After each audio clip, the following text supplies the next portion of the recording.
नमस्कार. आजच्या भागामध्ये तुमच्या सगळ्यांचं स्वागत. पुण्यातल्या भांडारकर रस्त्यावरून रोज हजारो लोक ये जा करतात. त्यापैकी किती जणांनी कधी स्वतःला विचारलं असेल की हे भांडारकर नेमके कोण होते? बरं, इथे केवळ रस्ताच नाही तर त्यांच्या नावाने भारतातील एक अत्यंत मानाची संशोधन संस्थाही आहे, भांडारकर प्राच्य विद्या संशोधन संस्था. संशोधन संस्थेलाही त्यांचं नाव देण्यात यावं इतकं मोठं कार्य त्यांनी नेमकं कोणतं केलंय? आज आपण ओळख करून घेणार आहोत डॉक्टर रामकृष्ण गोपाळ भांडारकर यांची. भारतीय प्राच्यविद्येच्या अभ्यासाला नवी दिशा देणारे संशोधक, इतिहासाचा चिकित्सक दृष्टीने अभ्यास करणारे विद्वान आणि समाज सुधारणेचा विचार कृतीत उतरवणारे एक विलक्षण व्यक्तिमत्व. रामकृष्ण गोपाळ भांडारकर यांचा जन्म 6 जुलै 1837 रोजी झाला. त्यांचं मूळ आडनाव पत्की, पण त्यांच्या पूर्वजांकडे खजिन्याच्या म्हणजेच भांडाराच्या कारभाराची जबाबदारी असल्यामुळे पुढे भांडारकर हे आडनाव रूढ झालं. कंपनी सरकारने केलेल्या नवीन सुधारणांचा परिणाम म्हणजे रत्नागिरीमध्येही एक इंग्रजी शाळा निघाली. वडील तिथे नोकरीला असल्यामुळे तिथेच भांडारकरांचे प्राथमिक शिक्षण पुरे झाले. रत्नागिरीतील आपलं शिक्षण संपवल्यावर त्यांनी उच्च शिक्षणासाठी मुंबईला जाण्याचं ठरवलं. भांडारकरांमधली ही जी शिक्षणाची ओढ होती ती उपजत होती असंच म्हणावं लागेल. मुंबईमधील एल्फिन्स्टन इन्स्टिट्यूट हे त्यावेळचं एक फार मोठं शैक्षणिक केंद्र होतं. इथेच बाळशास्त्री जांभेकर आणि दादाभाई नौरोजी काम करीत असत. एल्फिन्स्टन इन्स्टिट्यूटच्या सुरुवातीच्या विद्यार्थ्यांचं वर्णन चंदावरकरांनी सप्तर्षी असं केलं आहे. अर्थात ते योग्यच आहे. ते 7 जण होते: बाळशास्त्री जांभेकर, दादाभाई नौरोजी, रामकृष्ण गोपाळ भांडारकर, न्यायमूर्ती महादेव गोविंद रानडे, न्यायमूर्ती काशीनाथ त्रिंबक तेलंग, फिरोज शाह मेहता आणि मामा परमानंद. त्या काळात महाराष्ट्रात आधुनिक शिक्षणाची सुरुवात होत होती. इंग्रजी शिक्षणाकडे अनेक जण संशयाने पाहत होते, पण भांडारकरांनी नव्या शिक्षण पद्धतीचं महत्त्व ओळखलं. एल्फिन्स्टन इन्स्टिट्यूटमध्ये प्रवेश मिळाल्यानंतर त्यांना त्या काळातील नामवंत शिक्षकांचा सहवास लाभला. अभ्यासातील जिज्ञासा, भाषांवरील प्रभुत्व आणि परिश्रम यामुळे ते लवकरच इतर विद्यार्थ्यांपेक्षा वेगळे ठरू लागले. शिक्षण म्हणजे केवळ परीक्षा उत्तीर्ण होण्याचं साधन नसून सत्याचा शोध घेण्याचा मार्ग आहे, ही वृत्ती त्यांच्या व्यक्तिमत्वात त्याच काळात दृढ होत गेली. सिडने ओवेन या शिक्षकाचा भांडारकरांच्या मनावर खोल प्रभाव पडला, तोही याच काळात. ओवेन सत्याचे चाहते होते. एकदा फ्रेंच राज्यक्रांतीनंतर तास घेत असताना त्या महान घटनेकडे पाहण्याचा एका विशिष्ट इतिहासकाराचा दृष्टिकोन कसा पूर्वग्रह दूषित आहे हे त्यांनी दाखवून दिलं. त्यांच्या दृष्टीने ही पद्धत सदोष होती. इतिहासाचा अभ्यास करताना इतिहासकाराने वस्तुनिष्ठ राहून घटनांबद्दल चिकित्सक दृष्टिकोन बाळगायला हवा. ओवेनमधल्या या गुणांचा भांडारकरांवर प्रभाव पडला. कर्तव्याची जाणीव, निर्भयपणा आणि विश्लेषणात्मक आणि वस्तुनिष्ठ दृष्टिकोन हे सर्व ते या गुरूंकडून शिकले आणि त्याबद्दल ते त्यांचे ऋण नेहमी मान्य करत असत. अर्थात पुढे त्यांनी भारतीय इतिहासाची जी मांडणी केली तो त्यांचा दृष्टिकोन इथे घडण्यास खरी सुरुवात झाली होती. ह्याच काळातला एक वेगळा प्रसंग सांगते. भांडारकर निर्भीडपणा आणि सत्यप्रियता यासाठी प्रसिद्ध होते. भांडारकरांनी आधी दादाभाई नौरोजींकडून गणिताचे पाठ घेतले, पण लवकरच दादाभाईंना इंग्लंडला जावं लागलं आणि भांडारकरांच्या वर्गाला तो विषय शिकवण्याचं काम एका युरोपियन अध्यापकाकडे आलं. गणित हा भांडारकरांचा अतिशय आवडता विषय. नवीन आलेले अध्यापक त्यांचं समाधान काही करू शकले नाहीत. तेव्हा, सर, माझे गणिताचे ज्ञान अधिक वाढावे या हेतूने मी या संस्थेत नाव घातले, पण आपण माझी निराशा केलीत, असं त्यांनी ठणकावून सांगितलं. आता ह्याला उर्मटपणा म्हणता येणार नाही, कारण हे नवीन आलेले अध्यापक अपात्र होते आणि त्यांचं गणित शिकवणं दर्जेदार नव्हतं, म्हणून हा प्रसंग घडला, हो की नाही? या शेऱ्यामुळे ते अध्यापक मात्र चिडले. दुसऱ्याच दिवशी गणितावरची काही दर्जेदार पुस्तकं त्यांनी भांडारकरांपुढे अशी समोर टाकली. तरीही भांडारकरांनी शांतपणे उत्तर दिलं, पण सर, आपण स्वतः जर या पुस्तकातील उदाहरणं शिकवू शकत नाही तर ती आम्हाला दाखवण्यात काय अर्थ आहे? या प्रसंगावरून भांडारकरांचा स्पष्ट वक्तेपणा तर दिसतोच, शिवाय गणिताच्या अभ्यासाची त्यांना किती आवड होती हे सुद्धा लक्षात येतं. आणि त्या काळात खरं तर एका भारतीय तरुणाने एका युरोपियन शिक्षकाला असं ठणकावून सांगणं धाडसाचंच होतं. अभ्यास करताना ते तहान भूक विसरून अभ्यास करत. त्यांची अभ्यास करण्याची पद्धत जगावेगळी होती. म्हणजे ते रोज फक्त 6 तास झोप घेत. रात्री अभ्यास करताना तेव्हा ना वीज होती ना अन्य काही सोयी. अभ्यास करताना झोप येऊ नये म्हणून भांडारकर काय करायचे तर आपली शेंडी खुंटीला बांधून ठेवायचे. म्हणजे डुलकी लागलीच तर मानेला झटका बसून जाग येईल. पुस्तक हातात नसलेले भांडारकर या काळात कोणी पाहिलेच नाहीत. त्यांच्या पुढील संशोधनाच्या कार्यात लागणारी शिस्त परिश्रम याची सवय त्यांनी या कोवळ्या वयात अंगी बाणवली होती. त्यांना मानाची अशी दक्षिणा प्राइज कमिटीची स्कॉलरशिप मिळाली आणि त्यांच्या संस्कृतच्या अभ्यासाला गती आली. त्यांच्या हुशारीचा सर्वत्र गवगवा होऊ लागला. त्या काळात संस्कृत किंवा जुनं मराठी वाङ्मय याचा अभ्यास करण्यासाठी पुरेशी पुस्तकं किंवा इतर साधनं उपलब्ध नव्हती. भांडारकरांनी त्यावर काम करायला सुरुवात केली. मुंबई आणि पुणे येथील जुन्या विद्वान शास्त्री पंडितांजवळ न्याय व्याकरण वेदांत इत्यादींचा चांगला अभ्यास त्यांनी केला. स्वतः ही साधनं तयार केली. आता एक नाट्यपूर्ण प्रसंग सांगते. 1862 मध्ये भांडारकर BA झाले. जेव्हा यशस्वी उमेदवारांची नावं बाहेर पडली तेव्हा त्यांचं नाव त्यात दिसेना. भांडारकरांना आपल्या यशाची खात्री असल्यामुळे त्यांना या गोष्टीचा मोठा धक्काच बसला. तेव्हा ते दक्षिणा फेलो होते. परीक्षा पास होता येत नसेल तर मग स्कॉलरशिप घेण्याचा मला काय अधिकार म्हणून ते स्कॉलरशिप सोडायला निघाले. तेव्हा त्यांचे शिक्षक सर अलेक्झांडर ग्रँट यांनीही भांडारकरांच्या निकालाचं आश्चर्य व्यक्त केलं. त्यांनी भांडारकरांच्या गुणांची फेरमोजणी करण्याचा आदेश दिला. त्यात असं दिसून आलं की गुणांच्या मोजणीत काहीतरी चूक झालेली. भांडारकर यांच्या गुणांची अदलाबदल झाली होती. ही चूक सुधारली गेली आणि भांडारकर पहिल्या वर्गात यशस्वी झाल्याचं जाहीर करण्यात आलं. खरं तर BA ची ही पहिल्या काही वर्षांमधलीच परीक्षा होती आणि तेव्हाच हे घडलं. थोडक्यात परीक्षा नीट न घेणे निकाल नीट न लावणे ह्यालाही एवढा मोठा इतिहास आहे. मी काय म्हणतेय हे तुमच्या नीट ध्यानात आलं असेलच. शिक्षण क्षेत्रात त्यांनी भरीव योगदान दिलं. त्या काळात भारतीयांची नेमणूक उच्च पदावर होत नसे, पण त्यांना अनेक महत्वाची पदे त्यांच्या गुणवत्तेवर मिळाली. 1885 साली जर्मनीतल्या गटिंगन विद्यापीठाने त्यांना PhD प्रदान केली. वर्ष 1886 मध्ये व्हिएना इथे काँग्रेस ऑफ ओरिएंटलिस्ट्स भरली होती. त्यात भारतीय प्रतिनिधी म्हणून ते उपस्थित राहिले. हैदराबाद म्हणजे सिंध व रत्नागिरी येथील हायस्कूलचे मुख्याध्यापक म्हणून त्यांनी उत्कृष्ट काम केलं. मुंबई विद्यापीठाचे ते कुलगुरू होते. संस्कृतची 2 शालेय पाठ्यपुस्तकं प्रथम इंग्रजी व पुढे मराठी माध्यमातून त्यांनी तयार केली. त्यामुळे हजारो विद्यार्थ्यांना संस्कृत शिकता आलं. पुणे डेक्कन कॉलेजमध्ये संस्कृतचे प्राध्यापक म्हणून नोकरी केल्यावर 1893 मध्ये ते सेवानिवृत्त झाले. 1904 मध्ये LL.D ही पदवी त्यांना मिळाली. शिक्षक म्हणून ते किती ग्रेट होते याचं एक उदाहरण तुम्हाला सांगते. ते रत्नागिरीत ज्या शाळेत शिकले त्या शाळेतच त्यांची मुख्याध्यापक म्हणून नियुक्ती झाली. इतक्या महत्वाच्या पदी नेमणूक झालेले भांडारकर हे पहिलेच भारतीय होते. त्यांच्या आधीचे मुख्याध्यापक रसेल यांनी शाळेच्या कारभाराची फार शोचनीय अवस्था करून टाकली होती. आपल्या नव्या जबाबदाऱ्यांची जाणीव त्यांना पूर्णपणे होती.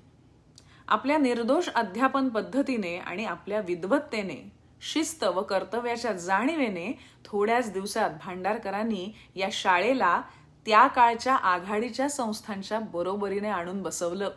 ते मुख्याध्यापक झाल्यावर पहिल्याच वर्षी सर्वच्या सर्व विद्यार्थी शालांत परीक्षेत उत्तीर्ण झाले.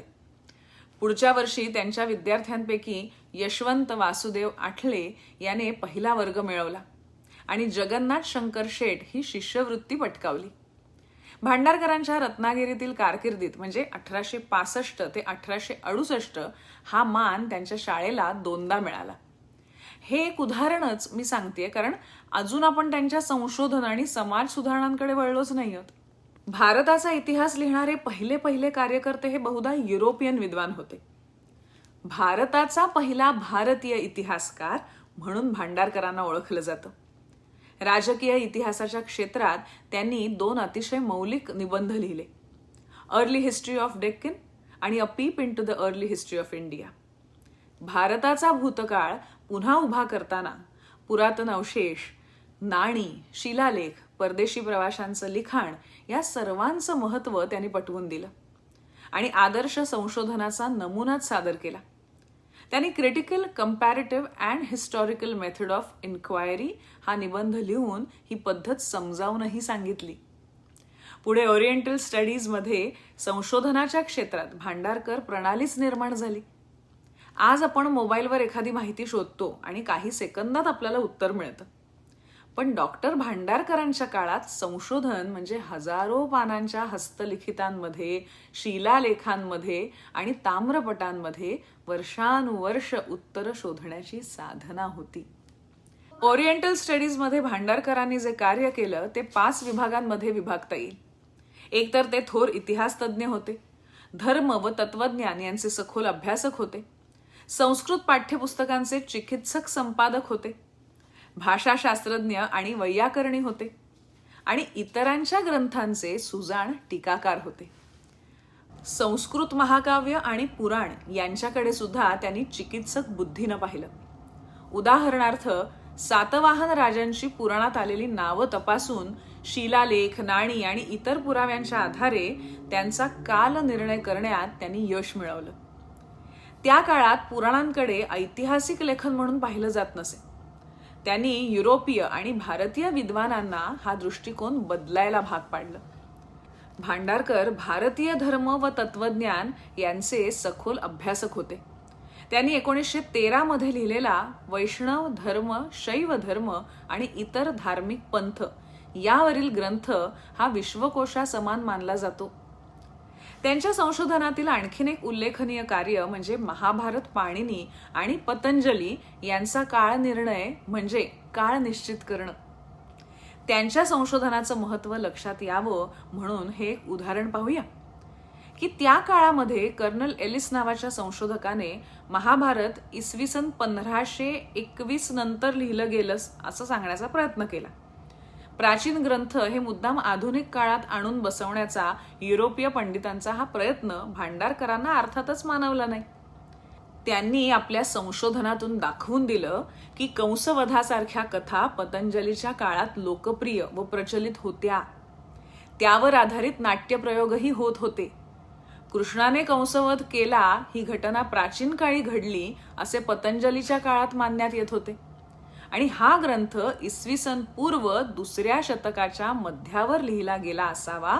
यावरून महाभारताचा काळ हा किती प्राचीन आहे याची कल्पना करावी असं त्यांनी सिद्ध केलं. कल्पना करा, जर कर्नल एलिस यांचं मत स्वीकारलं गेलं असतं तर महाभारत अवघ्या 500 वर्षांपूर्वीचा ग्रंथ ठरला असता.